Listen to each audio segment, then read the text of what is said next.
actual daycare center is a little over 2 years old now. We actually started with the developmentally disabled community, but that was related to school, getting them to and from school, transportation to and from school. So there was a connection, there was a component.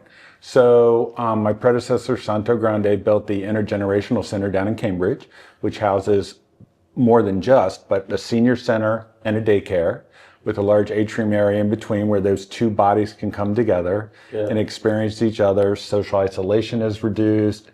The emphasis on the children meeting older individuals. They do activities, which Petrae will talk about. So that's where that came from. It's one of our most recent actual openings in terms of a new department, but one desperately needed in the community in terms of daycare needs. So right now we actually just hit 30 today. Yes. So right now our cap is 46, but within the next maybe year or so, I do predict that we will be expanding into a separate space that will put us at maybe 55. You know, there's a lot more babies being born lately, so that just increases the need for childcare. Yeah, so most of our children coming in are 1 and under. Well, no, the entire center is 6 weeks to 5 years old, but there's a high need for the infant and toddler classrooms. I have some parents that are as young as 18 years old, and I have some that are 50 years old. Some work at the public school across the street. Some work from home. It's like we have people from all angles of life. So a lot of our younger parents are multitasking. You know, they're in school, they're working, they're juggling a lot. So it feels great to be a support system for them. So we try with our price point to be competitive. We also, up until recently, had scholarships available through the state. Right now, the governor has capped them. So there's some assistance that's been historically available out there as well for those that can't afford otherwise. So kindergarten readiness is really just having the children prepared to go into a more independent school setting. So right now, essentially, we do everything for the children.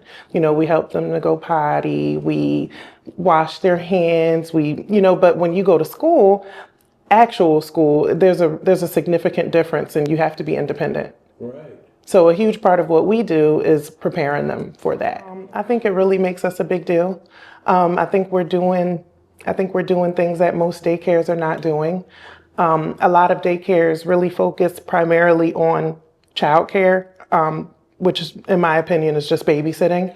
But I think we've actually transitioned into a learning center. Petrae came highly recommended to us.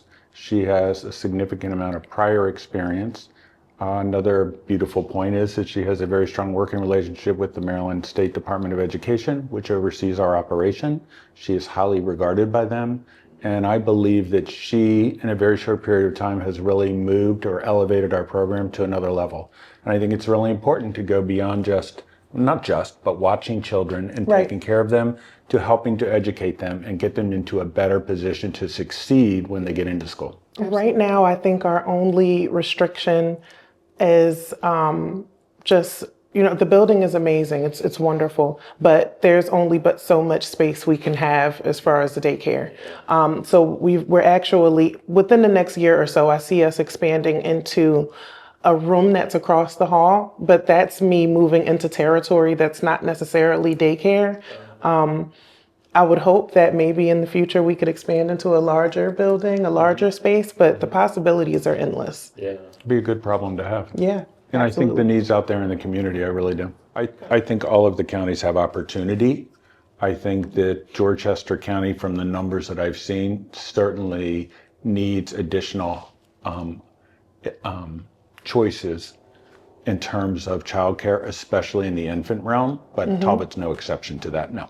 I was just thinking in terms of attracting parents. Right, if they work in the Cambridge area, it makes a lot of sense to stop by 100%. And the key, and we're more than welcome to have parents who are considering us come through, look at the facility, make a judgment for yourself. Yeah. But I know that if it was my child and now my grandchildren, I would definitely be looking at this program for enrollment. Yes. It's pretty impressive.